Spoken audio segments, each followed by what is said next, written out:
नमस्कार, मैं हूं नम्रता और आप सभी दर्शकों का स्वागत है हमारे विशेष कार्यक्रम कोरोना के जंग में। दर्शकों, शायद ही किसी ने सोचा होगा कि एक छोटा सा वायरस पूरी दुनिया को तबाह कर देगा। आज हर कोई, पूरी दुनिया इस बीमारी से ग्रसित है और दुनिया भर के सारे डॉक्टर्स इस बीमारी के इलाज को ढूंढने के लिए अपनी जी जान लगा दे रहे हैं। एलोपैथिक हो, चाहे आयुर्वेदिक हो या फिर होम्योपैथिक, हर कोई अपने अपने तरीके से इस बीमारी के इलाज को ढूंढ रहा है। लेकिन आज हम बात करेंगे कि होम्योपैथिक तरीके से इस बीमारी को किस तरीके से लड़ा जा सकता है। और इसी विषय पर विशेष तरीके से बात करने के लिए, विस्तार से बात करने के लिए हमारे बीच मौजूद हैं डॉक्टर राधेश्याम जी। डॉक्टर साहब, आपका बहुत बहुत स्वागत है हमारे कार्यक्रम में। डॉक्टर साहब, सबसे पहले ये बताइए कि कोरोना क्या है और इसकी पहचान क्या है। नमस्कार डॉक्टर राधेश्याम शर्मा का सभी दर्शकों को। आज के दिनों में एक बहुत बड़ा विषय है ये, व्हाट इज कोरोना। जी। जो लोग भगवान को भी नहीं जानते होंगे वो कोरोना को जानते हैं। जी जी। जन जन में, हर एक व्यक्तियों के अंदर कोरोना का भय व्याप्त है। जी। और हो भी क्यों नहीं, क्योंकि हम लोगों ने कोरोना को जिस रूप में देखा, जिस रूप में समझा और जिस रूप से ये विभत्स रूप बनाया है, जी। नेचुरल है कि इससे सभी लोग डरना शुरू किए हैं। जी। एक फायदा ये भी है कि जितने भय से हम लोग इसको लेंगे उतनी सुरक्षा हमारी बढ़ेगी। क्योंकि आज हम लोग अज्ञात, क्योंकि दिखने वाली चीज़ नहीं है ये कोरोना, कोई दिखने वाली चीज़ नहीं जिससे कि हम लोग बच जाएं, क्योंकि ये वायरस है। जी। और वायरस से बचने का एक ही उपाय है कि इस श्रृंखला को तोड़ें। अगर ये चल रही है इस टाइप से, जी। बीच का अगर गैपिंग हो जाता है तो वो हम इस श्रृंखला को तोड़ सकते हैं। रह गई कोरोना क्या है, तो कोरोना सार्स प्रजाति की एक वायरस है जो इस तरह से समझ लें, सार्स का अर्थ होता है SARS। जी। सार्स का अर्थ मतलब हुआ सीवियर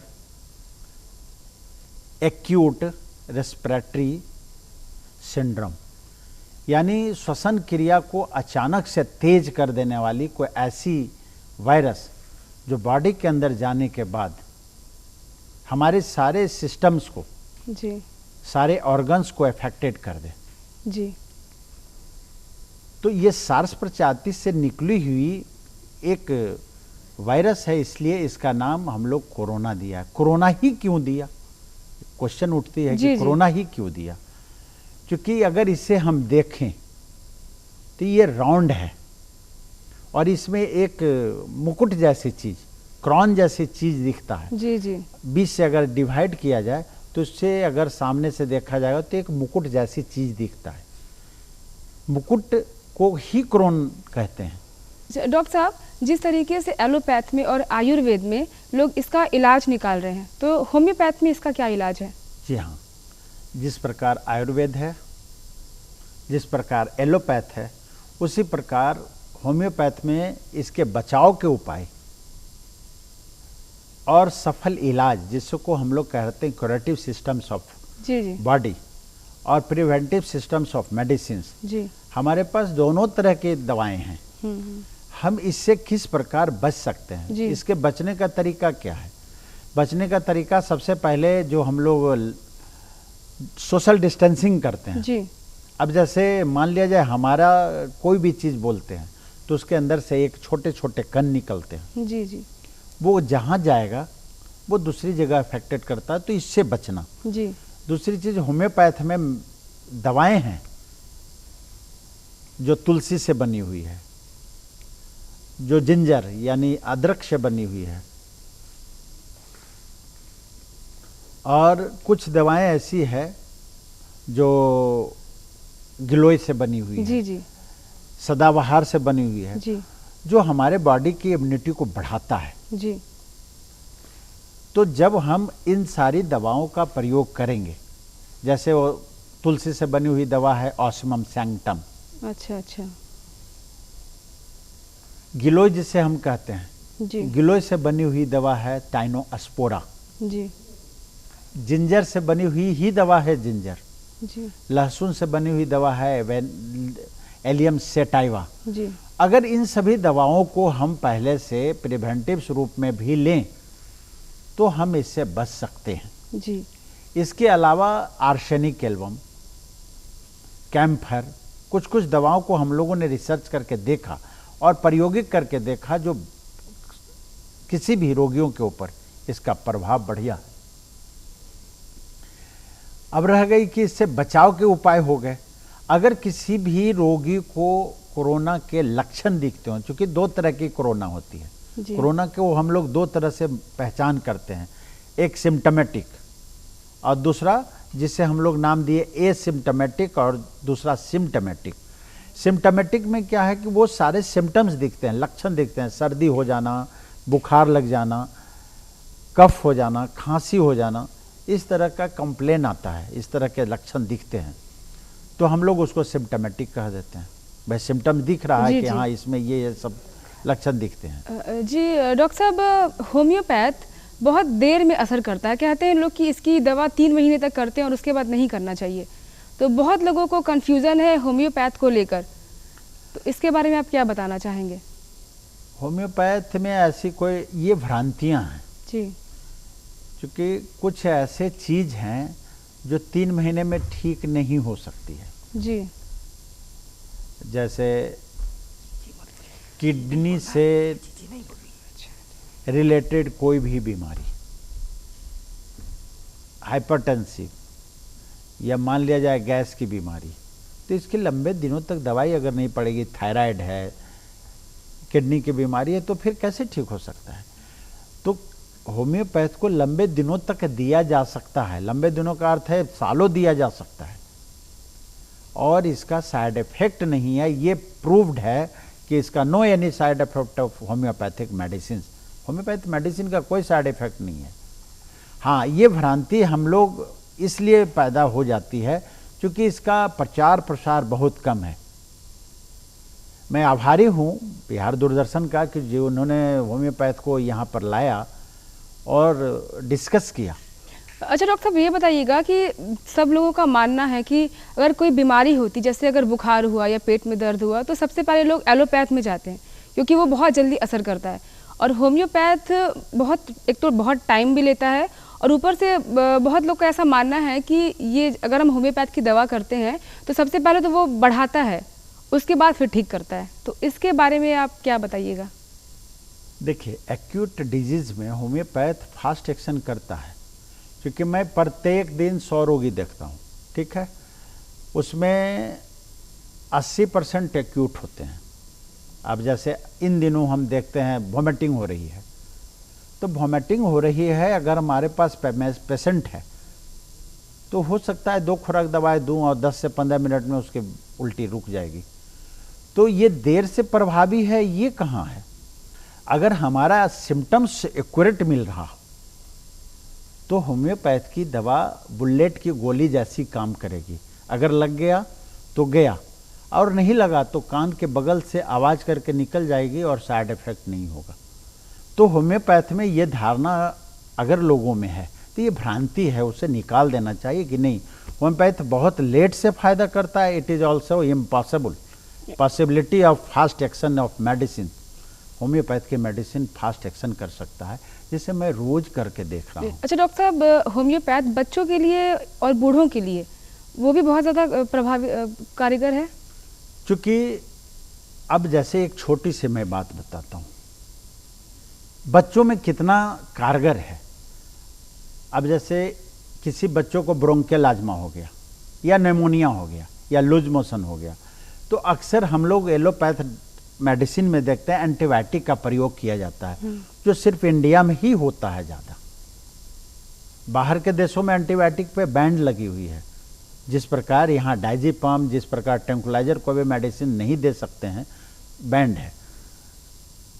जब भी कोई बच्चों को हम एंटीबायोटिक देते हैं तो उसका साइड इफेक्ट उसके लीवर पे, उसके किडनी पे, उसके हार्ट पे, उस पे चेस्ट पे होता है, ये अवॉइड करना चाहिए। पर होम्योपैथ में ऐसी कुछ नहीं है, ना इसके अंदर एंटीबायोटिक है और न कई बार हम लोग भ्रांतियों में होते हैं कि इसके अंदर कॉर्टिजन है, स्टेरॉइड है, but no cortisone in homeopathic. Homeopath में नो कॉर्टिजन, कोई कॉर्टिजन ही नहीं है। हाँ, फास्ट एक्शन कैसे होता है उसका एक रीजन है। मान लिया जाए कि एक व्यक्ति चिंतित रहता हो, हम लोग पेशेंट को देखते हैं, पेशेंट को देखते ही बताते हैं भाई आप अपने बीमारी का कारण उसको हाइपरटेंसिव हैं या डिप्रेसिव हैं, पर डिप्रेशन कोई बीमारी नहीं है। आप ये समझ लीजिए कि आप उसको हिंदी में समझे तो उदासी है। अच्छा डॉक्टर साहब, ये बताइएगा कि जो जिन लोगों का बहुत लंबे समय से एलोपैथिक का इलाज कर रहे हैं वो लोग, तो क्या वो लोग भी साथ साथ होम्योपैथ का इलाज कर सकते हैं? जी हाँ, अभी जैसे कुछ बीमारियों में, जैसे मान लिया जाए किसी को किडनी की बीमारी है, मान लिया जाए किसी को हार्ट की बीमारी है, किसी को डायबिटीज है, किसी को ब्रेन की कोई बीमारी है, एपिलेप्सी है, कन्वल्सन है, इटीसी, और उससे कोई और दूसरी बीमारी हो गई, तो एलोपैथ की दवा चलता रहेगा, होम्योपैथ की दवा उसके 10 मिनट आगे पीछे देंगे। कुछ चीज़ों में पहले हमारे होम्योपैथ में कुछ कुछ भ्रांतियां थी, जिसे मैंने कई जगहों से बात करके दिखाया कि जैसे कई बार लोग कहते थे लहसुन, प्याज, हींग, कपूर इत्यादि इत्यादि हाँ, नहीं खानी चाहिए, तेज महक की चीज़ नहीं, ऐसी कोई बात नहीं है। अच्छा डॉक्टर साहब, जैसा कि देखा गया है कि अभी तक जिसकी इम्यूनिटी पावर बहुत अच्छी है वो लोग कोरोना की बीमारी से लड़ पा रहे हैं, तो होम्योपैथ में ऐसा कौन सा इलाज है जो इम्यूनिटी बूस्टर का काम करे? नम्रता जी, मैं आपको अभी बताता हूँ कि जिस प्रकार होम्योपैथ डेवलप किया हुआ है, अगर इसका सेवन प्रॉपर वे में किया जाए तो कोरोना से बचा जा सकता है, और किसी को अगर कोरोना हो गया तो उस जंग से जीता जा सकता है। जब तक हम लोगों के पास इसका प्रमाणिक कुछ नहीं था, हम लोग कुछ नहीं बोल पाते थे। जैसे जब ये बाहर से आया, यानी विदेश से हमारे देश तक आया, और देश में भी जब हम लोगों के पास तक नहीं पहुंचा था, तब भी कोरोना पर हम लोगों ने रिसर्च शुरू किया। और corona, what is corona, corona कहाँ से आया, क्यों आया, और उसका नेचर क्या हो सकता है, बचाव कैसे। जब मैं आपको पूरी तरह से पहचानूंगा तभी ना मैं उससे बचने के उपाय करूंगा। अब सामने कोई पहचान नहीं हो तो मैं कैसे बचूंगा। तो इसके पहचान होते हैं कि मान लीजिए सर्दी हो गई, खांसी हो गई, कफ जम गया, गले में खुशखुशी हो गई, कुछ कुछ परेशानियां होती है। इन सारी चीज़ों को देखते हुए हम लोग समझते हैं कि अब कोरोना का लक्षण है, जिसको सिम्टमेटिक कोरोना कहते हैं। बचने के, आपने प्रश्न किया इसके बचने का उपाय क्या। बचने का सबसे बढ़िया उपाय है, अब जैसे आयुर्वेद में कुछ काढ़ा बनाया गया, तो काढ़ा में क्या क्या डाला गया।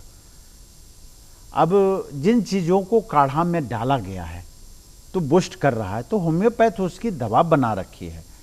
जैसे मान लीजिए काढ़े में दालचीनी अगर डालते हैं तो वो उसकी दवा मेरे पास है। तुलसी डालते हैं तो तुलसी की दवा है। जैसे तुलसी की दवा को ऑस्मम सैंक्टम कहते हैं, 2 तरह की तुलसी होती है, दोनों बुस्ट करता है। अब जैसे काढ़ा बना के कई चीज़ों को देते हैं, तो काढ़ा किन किन लोगों को कभी कभी नुकसान भी करता है, पर होम्योपैथ की दवा किसी को नुकसान नहीं कर सकती है। जैसे मान लीजिए हम ऑस्मम सैंक्टम ही 10 बूंद रोज सुबह सुबह खाएं, तो तुलसी हम खा रहे हैं, सभी जगह अवेलेबल है, तो हम इससे बच सकते हैं। दूसरी तरफ बचने का दूसरा उपाय है सोशल डिस्टेंसिंग। अगर मान लिया जाए उसके बावजूद भी हमारी इम्यूनिटी बढ़ जाएगी तो हम हर हाल में कोरोना से जीत जाएंगे। लगभग निश्चित है कि कोरोना हर जन जन तक आ सकता है, क्योंकि कम्युनिटी स्प्रेड कर रहा है। आज हम लोग वेट कर रहे थे कि लगता है हम लोग कोरोना से निपट गए, पर नहीं, कोरोना जन जन तक आने के स्थिति में आ चुकी है। उस स्थिति में पहले तो बचाव करें।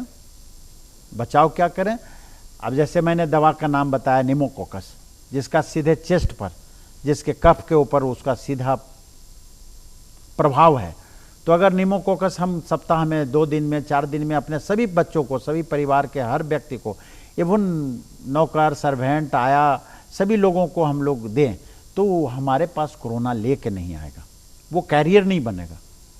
अच्छा डॉक्टर साहब, जैसे किसी को कोई सिम्टम्स भी नहीं है, सर्दी जुकाम कुछ नहीं है, फिर भी क्या उन लोगों को भी इससे बचाव करना चाहिए या फिर होम्योपैथ की दवा लेनी चाहिए? बचाव तो नम्रता जी सबको करनी चाहिए, क्योंकि बचने का रास्ता है, होम्योपैथ में बचने का रास्ता है, इसलिए बचाव तो हर लोगों को कर लेना चाहिए। पर ये बहुत अच्छा प्रश्न है कि जिसमें सिम्टम्स नहीं है, जिसको हम लोग एसिम्टोमेटिक कोरोना कहते हैं जी। जो हमारे पास एसिम्टोमेटिक कोरोना के पेशेंट आए हैं उसमें अक्सर ओल्ड एज वालों में हम लोग देखते हैं कि जैसे 60-70 के बाद वाले जो लोगों में एसिम्टोमेटिक कोरोना का डेवलपमेंट हुआ है, तो होता क्या है कि कोई सिम्टम्स नहीं, ना सर्दी, ना खांसी, ना बुखार, ना कफ, ना किसी तरह का, no any type of complaints. लेकिन अचानक से उनके पास क्या कॉम्प्लेन आता है कि कोरोना पॉजिटिव है और वो हार्ट अटैक कर जाता है। यानी उनके हार्ट अगर वीक लगा तो ये सिम्टोमेटिक कोरोना कोई भी ऑर्गन्स पर इफेक्टेड हो सकता है। यानी अगर हम ये मान रहे हैं कि चेस्ट पर ही खाली इसका असर हो, हार्ट पर ही इसका असर हो, ऐसा नहीं है। किसी किसी को हम लोगों ने ऐसा प्रमाणिक देखा है कि उसका सडनली क्रिएटिनिन लेवल बढ़ गया, यूरिया का लेवल बढ़ गया, यानी कोरोना किडनी पर भी असर कर सकता है। डिफरेंट टाइप्स ऑफ नेचर होते हैं कोरोना के। कोरोना कोई भी वायरस के होता है, पर कोरोना वायरस इतना फास्ट है कि इसका असर बहुत फास्ट होता है, इसलिए कोरोना से बचना ही चाहिए। और बचने का मैंने बताया ना, कई दवाओं का नाम मैंने अभी लिखाया, जैसे pneumococcus, arsenic album, camphor, ocimum sanctum, ginger, tinospora, इस तरह की दवाओं को घर में तुरंत ला करके रखना चाहिए। कब तक इस दवा का सेवन करेंगे? होम्योपैथ में जो दवाएं बनती है वो नॉन एक्सपायरी होती है। दूसरी बात, अभी से दिसंबर तक तो हम लोग मान के चलें कि हाँ इसका इफेक्ट होगा। ये वायरस अभी से दिसंबर तक इफेक्टिव है, तो हम लोग घर में 5-10 दवाओं को ला करके रखें, और जरा सा भी सिम्टम्स दिखे तो कोई होम्योपैथ वाले डॉक्टर से फ़ोन से बात करें, दवा आपके पास हो। हम लोग तो अपना फ़ोन नंबर भी दे देते हैं कि भाई जिन लोगों को असुविधा हो घर से बैठे आप फ़ोन करें, फ़ोन करके हर हाल में मेरे यहाँ से दवा मंगा, पेशेंट को लाने की भी ज़रूरत नहीं है, क्योंकि मेरी दवा बॉम्बे जा कर के अप्रूव्ड हो गई, दिल्ली जा कर के, बदरपुर से लेकर के जितने हरियाणा में हज़ारों लोगों को फ़ायदा किया। तब हम लोग उन्होंने देखा कि ये दवा फ़ायदेमंद है, और चूंकि सरकार का इसके ऊपर ध्यान नहीं, इसलिए हम लोग जोर इस पर नहीं दे सकते। भाई हम लोगों को लाभ दे सकते हैं, जितने ज़्यादा से ज़्यादा रोगियों को लाभ दे रहे हैं प्रिवेंटिव के रूप में, क्यूरेटिव के रूप में, और लाभ लेकर के हम लोग। तो डॉक्टर साहब, आपको क्या लगता है कि एलोपैथ और आयुर्वेद से ज़्यादा इफेक्टिव होम्योपैथ है? ऐसा है, सबका अपना अपना बहुत अच्छा स्थान होता है। अगर हम ये कह दें होम्योपैथ बेटर देन एलोपैथ, ये तब तक हम नहीं कर सकते हैं जहां होम्योपैथ को काम करना है वहां एलोपैथ नहीं कर सकती है, और जिस जगह पे एलोपैथ की सख्त ज़रूरत है वहां होम्योपैथ तुरंत कारगर नहीं हो सकता। पर हमारा बात है विषय कोरोना पर, तो कोरोना पर मैं दावे के साथ कह सकता हूं कि कोरोना पर होम्योपैथ का इफेक्ट बहुत बढ़िया है, बेटर देन एलोपैथ। एलोपैथ में अभी तक प्रॉपर वे में हम सर्टिफाइड टेस्टिंग मोड में नहीं कर सकते हैं कि इस दवा से हम कोरोना पर विजय प्राप्त कर सकते हैं, लेकिन चूंकि 100 में जब रिजल्ट 80 से 90 आता हो तो वो पॉजिटिव माना जाता है। जैसे होम्योपैथ में हमारे पास जितने भी पेशेंट आए हैं, लगभग लोगों का नाम मेरे पास है, उन सारे लोगों में अगर 5% सीरियस हुआ हो और फिर एलोपैथ में जाना पड़ा तो बहुत बड़ी बात है, पर 95% होम्योपैथ से कोरोना का ट्रीटमेंट कर चुके हैं, और पिछले 4 महीने में सुबह से शाम तक कोरोना का ही ट्रीटमेंट होता। और नए नए सिम्टम्स, जो नए सिम्टम्स डेवलप करते हैं, मैंने बताया ना कि कई ऑर्गन्स पर इसका बुरा असर होता है। अब किस सिम्टम्स हम लोग देखते रहते हैं, मान लीजिए अब कोरोना आया, फीवर तो 2 दिन रहेगा, 2 दिन के बाद गायब हो जाएगा, कफ होगी, कफ की दवाई देंगे, चेस्ट में कंजर्सन होगा, कंजर्सन की दवा देंगे, और उसके बाद भी जितना भी हमारे पास होता है, जैसे उसके जांच, तो जांच करवा करके जहाँ जहाँ इफेक्ट बुरा है उसकी दवा दे करके हम लोग उसको ठीक कर लेते हैं। और लगभग हमारा अनुभव है कि 50 से 55 साल तक के लोगों को, उससे नीचे के सभी लोगों को ठीक होने की उम्मीद है। अच्छा डॉक्टर साहब, इस बीमारी से बहुत लोग डर जा रहे हैं। अगर किसी को कुछ थोड़ा बहुत भी सिम्टम्स हो रहा है, जैसे कि अभी का जो मौसम चल रहा है उसमें ऐसे भी सर्दी जुकाम खांसी तो ये नॉर्मल चीज़ है, लेकिन फिर भी लोगों को डर लगता है कि कहीं उनको कोरोना तो नहीं हो गया है, तो इस वजह से लोग डॉक्टर के यहाँ जाते नहीं हैं एलोपैथ में। तो आप होम्योपैथ में क्या बताएंगे कि वो लोग घर पे रहें और अपने आप को क्वारंटाइन करके किस तरीके से इसका इलाज कर सकते हैं? ऐसा है, ये बात बहुत अच्छा प्रश्न है कि ये सीज़न बिहार के लिए खासकर इन्फ्लुएंजा का सीज़न है, फ्लू का, और हर साल हम लोग इस सीज़न में फ्लू देखते हैं। और चूंकि कोरोना भी एक वायरस है और वायरस में फ्लू का रंग दिखता है, पर कुछ कुछ थोड़े थोड़े उसके अंदर नेचर में चेंजिंग होती है। फ्लू में जो होता है ठंडा लग के बुखार आता है, टूटता है, आता है, 5 दिन में ठीक हो जाता है, पर इसके अंदर नेचर चेंज है। इसके बुखार बहुत तेज न हो, अगर हल्का हल्का बुखार भी होता है तो हम लोग डरते हैं इसलिए कि कोरोना भी फैला हुआ है, और डरना भी अच्छी बात है। अगर हम डरेंगे तो बच जाएंगे। जो लोग नहीं डर रहे हैं, आज भी जो लोग नहीं डर रहे हैं वो इफेक्टिव हो रहे हैं। अगर हम घर में अगर छिपे हुए हैं तो कोरोना अटैक नहीं करेगा, कोई दवाई की ज़रूरत नहीं पड़ेगी। पर जब हम प्रिवेंटिव्स दवाई उसको देते हैं तो उससे बचाव करते हैं। लेकिन जो डरने की बात है तो उसका एक बहुत बड़ा उपाय है कि जैसे ही आपको फीवर हो, आप या तो किसी फिजिशियन से, क्या होम्योपैथ वाले कोई भी डॉक्टर से, होम्योपैथ में हम लोग कम से कम 200 डॉक्टरों की टीम है, इन लोगों एकदम डिवोटीज के रूप में काम कर रहे हैं कि किसी का रात का 2 बजे भी फ़ोन आए तो उसको तुरंत सेटिस्फाइड करो और मेडिसिन दे करके उसको तुरंत जितनी जल्दी हो घटाओ, जिसमें उसको ये नहीं लगे कि हम कोरोना से मर जाएंगे। क्योंकि मनुष्य भय की वजह से कोरोना से जितना इफेक्टेड नहीं हो रहा है बिहार में, उसके भय की वजह से अफेक्टेड हो रहा है। इसलिए हम लोगों को डरना नहीं, लड़ना चाहिए।